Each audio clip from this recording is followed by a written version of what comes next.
Europe 1. Vous écoutez Culture Média sur Europe 1, 9h30, 11h avec Thomas Hill. Et ce matin, Thomas, vous recevez le grand réalisateur Gérard Pulicino pour la projection au cinéma ce dimanche, 20h du grand concert de Johnny à la Tour Eiffel.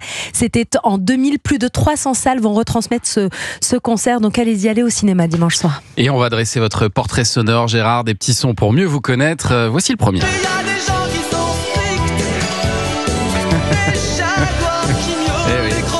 Et oui, vous avez fait ça. On est en 1987. Ouais. C'est votre tout premier clip pour le groupe Animaux. Voilà. Et alors ça va passer en boucle sur M6, hein, et la petite chaîne qui monte. Ça n'arrêtait pas. Ouais. Voilà, c'était la folie.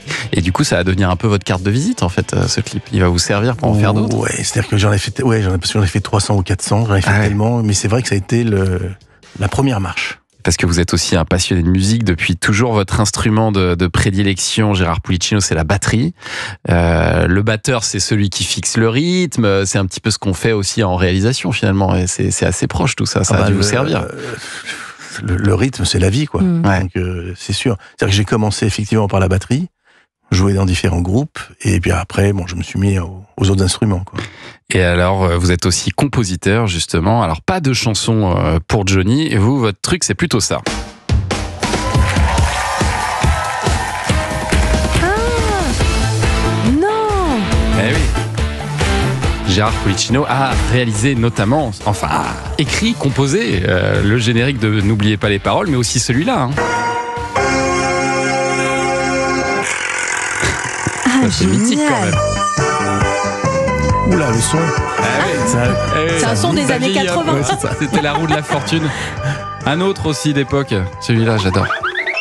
Vous vous souvenez de ça ? Bien sûr. N'oubliez pas votre brosse à dents. Cette émission. Vous avez composé des dizaines de génériques télé, Gérard Pulicino, pratiquement toutes les émissions de Nagui, qui est votre grand pote. Non, c'est mon frère. C'est votre frère, carrément. C'est un exercice intéressant en même temps, j'imagine, parce qu'il faut être percutant, efficace en quelques secondes, quoi. Pour le générique ? Ouais. Ah ouais, j'ai des règles d'or. Voilà, les génériques, au niveau de la mélodie, ne doivent pas dépasser 4 notes. Ah oui, pour pouvoir les mémoriser. Ça reste en tête. Il faut que ça reste en tête. Et puis, disons-le aussi, Gérard, c'est assez lucratif. Parce que c'est à chaque diffusion, vous touchez. Je ne sais pas de quoi vous parlez. Puis c'est des émissions qui n'ont pas beaucoup duré. Voilà. La roue de la fortune, n'oubliez pas les paroles. Vraiment. Ouais, en plus, elle est revenue, la roue de la fortune. Tout le monde veut prendre sa place, c'est vous aussi, c'est diffusé tous les jours. Ah ouais. Ça va les affaires, Gérard? Oh là, je vais appeler mon avocat. Alors après, il y a une émission de Nagui que vous n'avez pas composé le générique parce qu'un certain Jean-Jacques Goldman vous est passé devant, c'est celle-ci.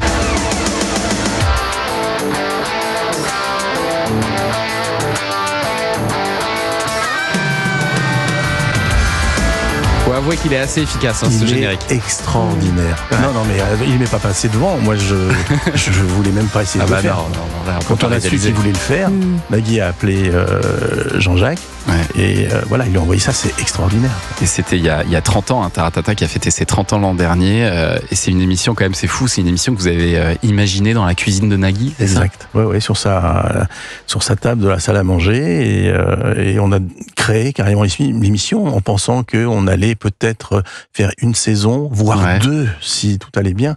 Et puis finalement, ça fait plus de 30 ans que l'émission existe. Il paraît que ça a failli s'arrêter même après la première de Taratata, c'était déjà compliqué. Ah oui, parce qu'on trouvait pas les artistes. Ah oui. Qui voulaient chanter en live. C'était ça l'objectif. Il fallait trouver des gens qui acceptent de chanter en live. C'est-à-dire que c'était une émission de télé, mais sur le mode concert.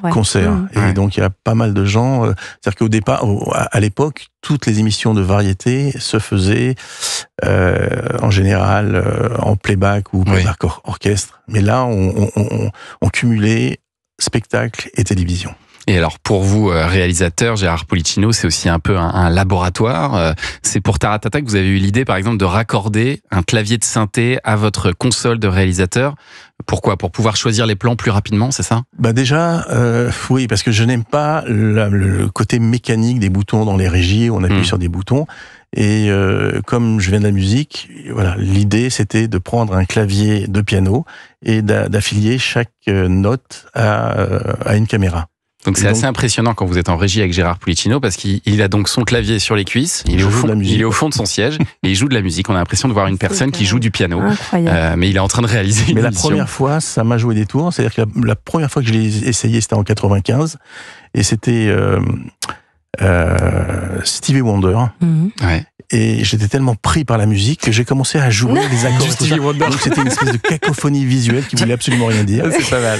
C'était la première fois. Allez, encore un petit extrait. Auteuil-Neuilly-Passy, c'est pas du gâteau. Auteuil-Neuilly-Passy, tel est notre ghetto. Salut, tu vas bien. Auteuil-Neuilly-Passy des Inconnus, vous avez réalisé ce clip qui vous a valu la victoire de la musique du meilleur clip, ça c'était en 92, c'est assez fou de recevoir un prix aussi prestigieux pour un clip satirique. Vous y attendiez vous? Pas du tout, on a fait ça en une journée, même pas.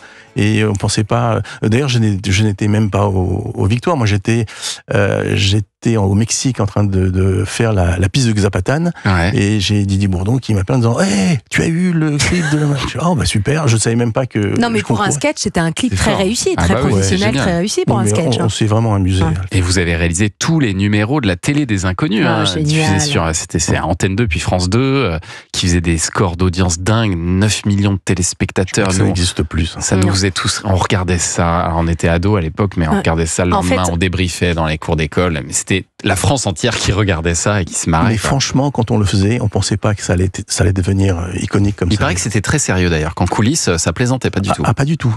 Il y avait les textes que Didier, Bernard et Pascal nous apportaient et c'était la Bible. À la virgule près. Ah ouais.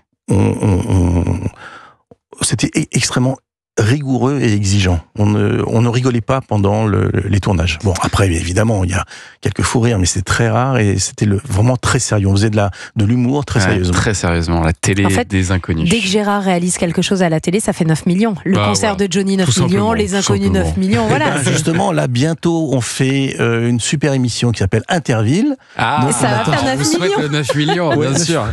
Oui, peut-être les 4 cumulés, peut-être les 4 émissions cumulées. Allez, dans un instant sur Europe 1, on va se connecter avec Olivier Benkemoun, à moins qu'il soit déjà en ligne avec nous, Olivier. Il est là. Il est là, Olivier Benkemoun. Il est actuellement aux obsèques d'un très grand, à la fois des médias et de la culture, monsieur Philippe Labro. Et on va lui rendre un dernier hommage dans un instant. À tout de suite sur Europe 1. Culture Média, 9h30, 11h.